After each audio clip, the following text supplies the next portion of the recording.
America, we stand for freedom. Though freedom is never really free, we yearn and strive for government protecting our liberty.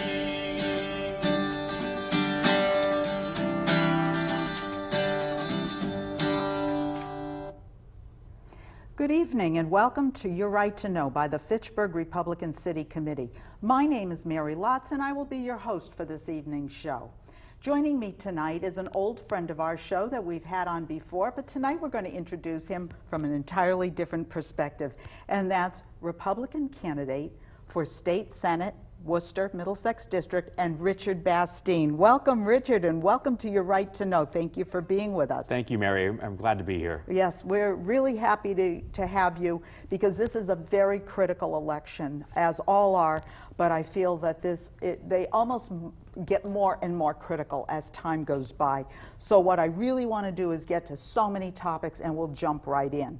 Now, you were a previous state representative for the Gardner 2nd District, is that what it was called? And you were, by all accounts, a very successful state representative during your tenure on Beacon Hill. What at that time were you most proud of? Basically, Mary, being somebody that came from a middle-class family and served our country, I was consistently trying to fight for taxpayers and for middle-class working families in our district. One of the bills I worked on was the Valor Act. Oh. It was a bill to help our veterans. Being a veteran myself, veterans were coming back from... Veteran of what, may I ask? Oh, United States Navy. Oh. Thank you. We had veterans that were coming back from the Army and Marines and serving overseas, and we're getting, the service was telling them that they should receive credit for some of their life experience from being in the service. And when they were coming back to our colleges, the colleges weren't recognizing that credit. Really? Yeah, so we had people that were, going to Mount Wachusett or Fitchburg State Sure. and taking classes for computer programming when they were already well above that level of computer programming from when they were in the service. And we were trying to right that wrong by making sure that let's get these students in at a higher level so that they're not repeating classes that they already should have And get credit certainly for. not wasting money. Absolutely. Taking 101 courses when they could start at an upper level. Again, we're spending taxpayer dollars to educate these service members in their service, and then we were spending taxpayer dollars to subsidize them for taking that exact same training in college. Right. We thought it was just a much smarter way to spend money by only, spending that money once and then recognizing that credit once they went to higher education. Did you get that passed? I mean, what's the status? We did. I was one of the members of the Veterans and Federal Affairs Committee. I was also the ranking minority member on the Higher Education Committee. And, I had a very big influence, even being a Republican at the State House, because I think people that will listen to you as long as you have fresh ideas and you're willing to work hard. And that's one of the things I've always prided myself on, working hard, trying to listen to input from different people, and then trying to move legislation forward that would help people. And you got it passed as part of the Valor Act? We did. In fact, I can remember we were sitting in Nurses Hall with Governor Patrick signing it and turning around and handing me a pen, and I think I was the only Republican at the ceremony. How exciting. But it was, it was a bunch of us rolling up our sleeves, recognizing that there were things that we could do better, and then fighting for that. Oh, excellent, outstanding. I'm sure many of the veterans in our local populating listening area will appreciate understanding that. This election is very unique. It is. There's technically nobody running. I'm going to have you explain that. It's a little unique in that regard. However, you are running for state senator, and it's called a write-in campaign. I'd like you to talk a little bit about what a write-in campaign is, why it's so unique that nobody's running. But right now, I think we have a copy of a ballot of what people will see when they go to election to vote on primary day, which is Tuesday, September 9th. That's correct. Is Massachusetts primary day. Yep, looks and like right that's it. there, could you explain what the viewers are looking at now and tell them a little bit about? Sure. When you go to the polls on September 9th, whether you're a Democrat or Republican, you're going to find that there is no candidate listed for Senator in General Court on either party. And Senator in General Court is the actual terminology that will be on the ballot. Right. It'll say Senator in General Court. We are the only race in the entire state where there is no candidate on the ballot. Blank lines. Blank lines. So this is your opportunity to write a candidate in to make sure that when you go vote in November for the final election, the general election, that you'll have candidates that you can vet and that you can listen to how their stances are on the issues, and make sure that you have your will reflected in your vote. Stickers, how will people get stickers? Sure. What do they look like when people... Sure. Well, I know you're passing them out, mailing them, whatever. Yeah, we're obviously mailing some stickers, we're handing them out, we're going to be handing them out at polling locations, so when you go vote, please look around. There should be somebody handing 150 feet away from the 150 doors feet of away the from the polling, polling. though, because Yes, I yes. work the polling. Yes, we will booths. make sure that our volunteers are stationed appropriately. But all you need to do is take one of these stickers here, peel it off, and then put it on Senator in General Court. And please make sure that you fill in the bubble too, because otherwise they will try not to count that, or it might not total in the machine or tally. And we just want to make sure that everybody's vote's counted.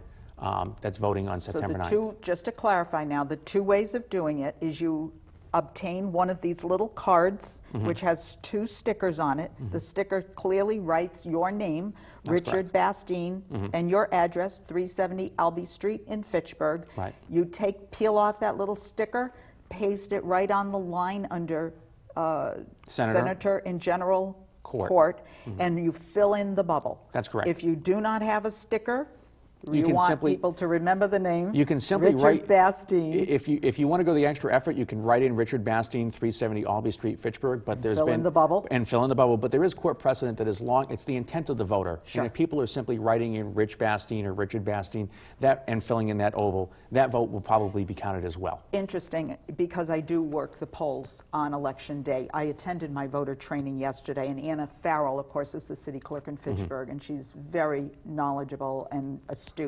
And one of the instructions she did give us is exactly that. It is always the intent of the voter. There's no conflict. Richard Bastien, Rich Bastien, R. Bastien, Rick Bastien.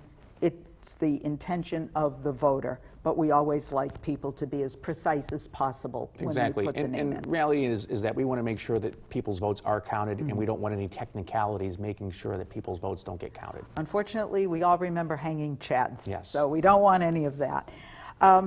You know, I probably live in the weeds more, being part of the Fitchburg Republican Committee. I actually live in the weeds of politics a little more, but I'm absolutely apoplectic about what's going on in our state. It almost mirrors the national state of affairs, which is deplorable, but there's one scandal after another. We have a $38 billion, with a B, dollar budget that has just been passed. Very little of that will come back to the cities and states, cities and towns, to help with things like roads, education, safety and fire, police and public safety issues, incentives. And yet we all complain about that. That's what we're complaining about, but very little will come back. But where's it being spent? Let me just give you a few dollars that I've been looking at. And now people in the viewing audience will know why I'm apoplectic. $500 million wasted on the Health Connector and all the subsequent dealings to bring people online to cover medical care that wasn't being brought in under the Health Connector, CGI. We had the Jamaica Plain Forensic Drug Lab that resulted in 300 inmates, hardened criminals with drug offenses, being released from Suffolk County Jail. And within a very short period of time, almost a third of those, 84, were immediately rearrested. We had the Framingham Compounding Lab. Doesn't sound like much, but poor oversight on the part of the state government. 751 people in 20 states contracted meningitis, and 64 deaths that we now have to recognize and pay malpractice over. We have in our own city of Fitchburg the Jeremiah Oliver case, DCF. A child died and nobody was watching. They were falsifying records. by all accounts, that we're to understand. A teenager, Justina Pelletier, kidnapped from her parents for, 15 months? Denied schooling, denied religion. This is waste, fraud, and abuse. Where is this $38 million going, and what would you do to stop that? $38 billion. $38 billion, Yeah. thank you for correcting me. You know, again, when I was in the House, I consistently stood up for taxpayers, and you know, the problem is on Beacon Hill, we have far too many sheep and not enough people that are watching, being fiscal watchdogs up there, and we need more fiscal watchdogs up there to make sure that money's being spent appropriately. Obviously, I would not have voted for Obamacare being implemented in Massachusetts. When you say that, Obamacare, the Romney Care website was $3.5 million and was working. Absolutely. We had a working model in Massachusetts. It was leading the nation. It was working. People had health care. And yet, just for political purposes, we threw all that out the window and have adopted this new policy in which we've got websites that don't work. We've spent $500 million. And you know what? And the reality is, Mary, that this is money that should be spent on police and firefighters, on fixing our roads, on making better schools, and then turning around and giving some money back to taxpayers. Wouldn't that be interesting? Absolutely. Wow, what a novel thought that one is. Absolutely. Part of why I look at this happening in Beacon Hill, and correct me if you think that I'm wrong, is that we have a one-sided government in Boston. We have a state senate that, and I'm going to ask you to give the correct numbers, 40 state senators with 4 Republicans. That's correct. And in the state legislature, it's 100 and something with 19, 160 to 29. 29. So you figure out of 200 state legislators, you're talking only 33 are from a different party. So what have we? Nobody's minding the store. Well, you know, we talk about the balance of powers in the 3, legislative, executive, judicial, but nobody's minding the store. This is what's happening on Beacon Hill. One of the things I think anybody that's worked for a living or has raised a family knows that there's, you know, if you've got 2 kids, there's always, you know, mom, he did it, etc. Yeah. There's always 2 sides, and you need government to step in and say, you know, look at both sides, listen to both sides of an argument, and then be able to judge where the truth lies in the middle. But when you only have one party running the entirety of government and everybody invested in not making somebody else look bad, that all of these things are just swept under the rug. And that's not efficient government. That's people, you know, covering up for other people. Covering up, that's I think what it you know, and again, that's not the right way to run government. The net result is that middle-class families are struggling right now. They're looking for jobs.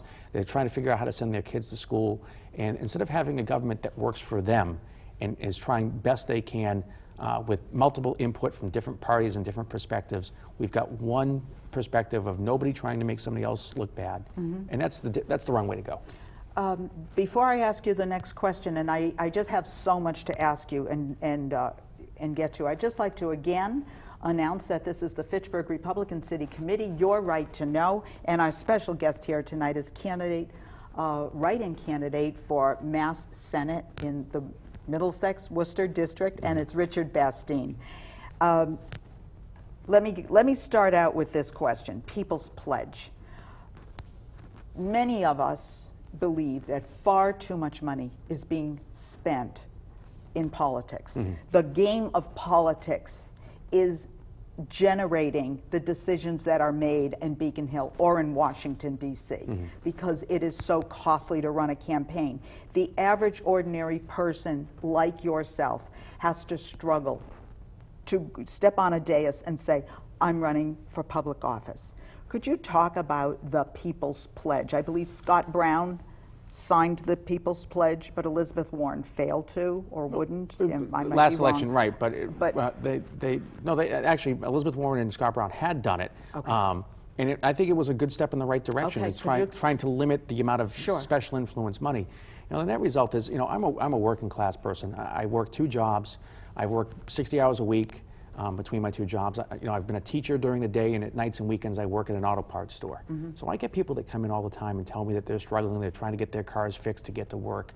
And there's far too much money in politics from these special interest groups and these lobbyists that they don't care about the average working person. The only thing that they care about is getting more money from the state to fund their own special interest groups. So I had said to my opponent that offered a People's Pledge modeled on what both Senator Brown and Senator Warren signed. Okay. It said, let's take no money from special interest or lobbyist groups. Let's keep it focused on the people in our district and only accept money from them. Unfortunately, she refused to sign that. In fact, she actually had her kickoff held in Boston that was funded and fueled by these lobbyists. In Boston, what's Right. wrong with people from this area of the Well, again, district apparently, coming I and held being my able to attend? I held my kickoff in Leominster. I was born in Leominster. I grew up in Fitchburg. This is my home. This is my hometown. This is where I grew up. This is where I live. I would question, who is she truly representing? If you're having your fundraiser in Boston and 80 or 90% of your donations are coming from Boston, are you representing the people of Leominster and Fitchburg in our area, or are you representing Boston? Right. That's a very good question. And in line with that, we know that Boston and the 128 belt has seen a recovery of unemployment. They have. Massachusetts as a whole, I think the unemployment number is somewhere now about 6-point-something%. It's improved. Unfortunately, it appears, by all accounts, that recovery has kind of stopped at Route 128, a little more at 495, and forget it as you come out Route 2 West. We have not had the advantages that Boston and 495 has had with the recovery, with the economic recovery. We have at least 8 or 9% unemployment and underemployment. Could you talk about some of Sure. that? Again, I think there's two economies in Massachusetts. You've got the economy inside Boston, where Google's creating jobs, and in Cambridge, where the unemployment rate's in the 3s. Out here in our district, we have one of the highest unemployment rates in the entire state. We're at 8.1% right now. Is that what it is? And again, I think it's the decisions that Higher we're- with underemployment. And that's though. not even counting the underemployment. Never mind teenagers that are out there that they can't find a job at all right now. And these are people that are struggling. They're trying to make ends meet. So what we have to do, and I have some proposals that I've worked on and I'm going to be fighting for, but what we have to do is we have to do a better job in the legislature of really pushing some of those jobs back out here so that people can get full-time jobs and be able to raise a family on a living wage instead of having to take two part-time jobs to make ends meet. One of the biggest issues that we can talk about, and this has been written up a lot in the newspapers of recent, is the mental and behavioral health and substance abuse issues that is really plaguing our people. Your opponent is well-known, well-versed in getting some funding for these issues. Could you talk about these issues? Sure. I see mental health issues in our community every day. I see, the problems that we're having fighting addiction, and just the explosion in both communities of the problems that are going on right now. I think she has done I'll tip my hat to her. She really has done a good job on bringing that more to the forefront, but there's other things that we could be doing. I feel that we could really be more helpful in addressing. A lot of these people that are struggling with addiction problems and depression, they're struggling because they can't find a job that they're not able to provide for their family. They're working 2 jobs, stressed out because they can't spend time with their kids. And then you've also got people that are on public assistance that we're giving taxpayer money to them to go on public assistance. They're turning to illicit drugs, and then we're not drug testing them, we're not making sure, and then we're spending taxpayer money to try to treat them. I think one of the other components we absolutely need to do is make sure that when people have a history of drug use, that we're testing them if they're on public assistance. Because you know what? If you get a job, you've got to be drug tested anyway. So we have to make sure that people are able to come off of public assistance and be able to go right back to work. What about, as a teacher, you must have seen a different impact of these illnesses and these social ills of mental health and drug abuse. We oftentimes will hear about young people and suicide. You have a different perspective as having been or being a teacher. The problems that parents are having are just being, passed down to their kids. And, I have kids that were coming to school with clothes, that were wearing the same clothes every single day because they didn't have changes of clothes and couldn't have pencils. And, I had a student that last year that tried to commit suicide that we found out later. And, it's so heartbreaking to see that these kids that are struggling with issues that are far too grown up for them. Sure. That they shouldn't have to be dealing with these issues at their point in life. Especially you being a father of a young son. Absolutely. You know, my son's in 5th grade, and I know there's kids, you know, statistics prove that there's kids even in 5th grade that are beginning to use substances that they shouldn't Sure. be using. And again, you know, it's not just enough that we keep throwing money after problems. We have to get down to that root cause and look at things and figure out how can we help better everybody's lives and be able to push everybody in that right direction so that they can make better choices. Still help them out when they need help, but we've got to also work to you know, create that opportunity for people so they don't feel so depressed. What about immigration? You and I happened to be at the same seminar the other night where we had a very interesting and compelling talk about illegal immigration in Massachusetts. We hear the stories about the children coming across the southern border. But the truth is that that's what oftentimes the camera is showing. And the cameras from our news media, our 24/7 news media, show the children, show the plight of the children, which breaks everyone who has a pulse. It breaks your heart. You hear the stories about our border security guards being brought in and needing to feed and clothe and change diapers and everything of these children. But the other night, what were we listening to? We were listening to gangs, MS-13 being one of the most vicious and violent groups who are now infiltrating even in Massachusetts, we heard. They named cities, I won't name the cities. We heard about the cartels, the drug cartels, that's actually fostering a lot of these children coming across, because what this is doing is drawing the attention of the border security away to help the children, and therefore they can come through. And I think one of the most frightening is ISIS. And we know these people are coming through, and they have, they're just getting through.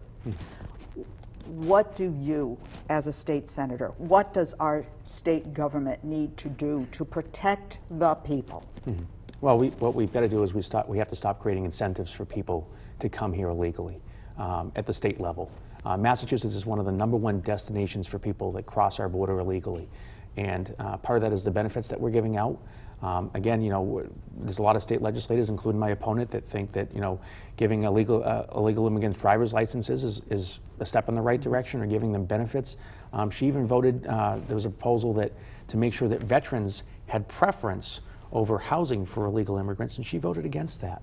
And that breaks my heart, because knowing so many veterans that are struggling with homeless issues, you know, why are we not taking care of our veterans over taking care of illegal immigrants? So we've got to get back to, you know, taking care of these magnets and stopping these incentives for people. Well, we have sanctuary cities. Absolutely. And again, the people that are trying to get a job, that are trying to work for a living, they're the ones that are being squeezed, because as more and more people come here without any skills, without any abilities, they're not going to work, they're not contributing to society, and it becomes a draw on taxpayer money. So the middle class working taxpayer that works for a living, they're having to pay more in taxes to provide services to people, and that's simply not fair.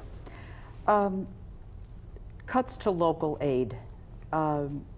Again, we've hit on it in many different ways, come at it from very different ways, of roads and police and safety and fire personnel, education. How can we get more money to the cities and towns, albeit more efficient spending? By putting people in office that actually know what they're doing. Our current administration, if you look in the last 8 years, we've raised state spending $8 billion.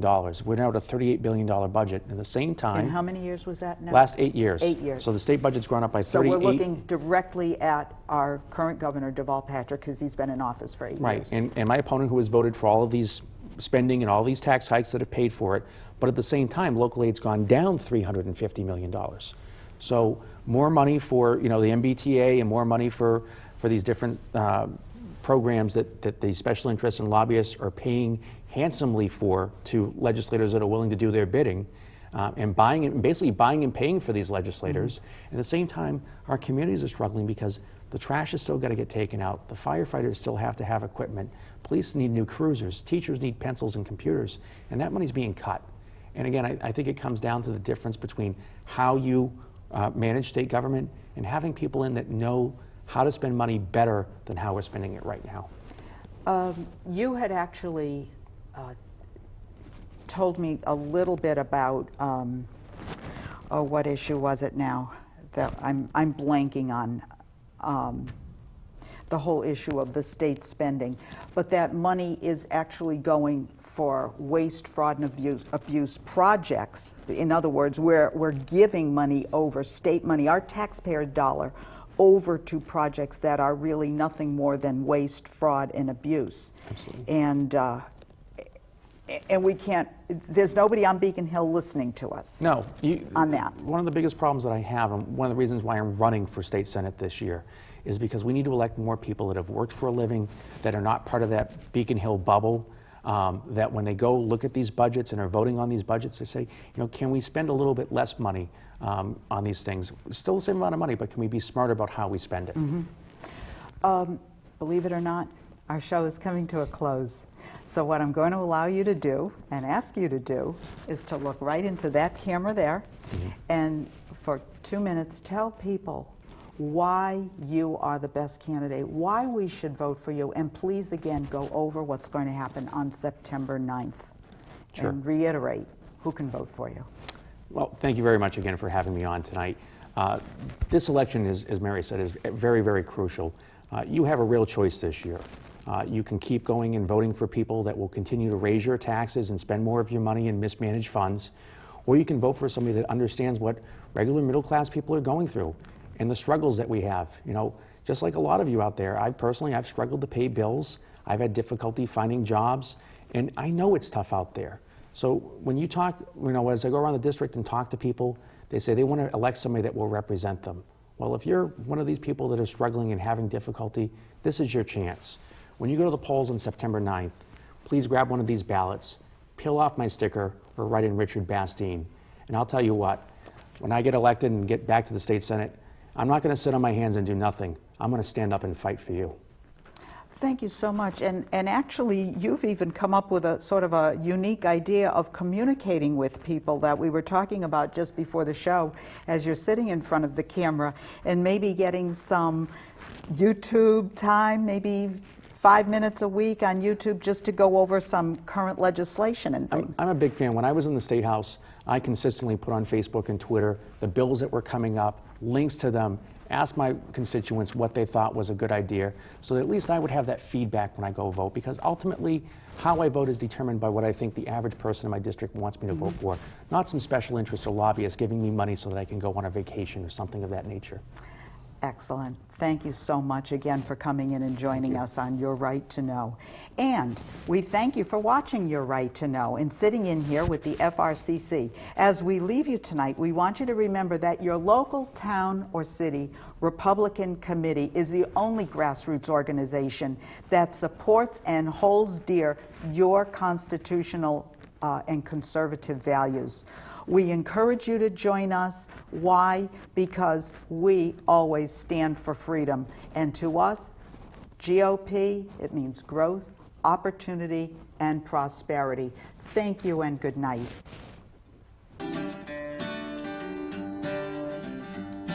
America, we stand for freedom. So let us all unite to yearn and strive for our republic that reflects our values, that preserves our rights, and goes forth in power and might, that reflects our values and preserves our rights, and goes forth in power and might.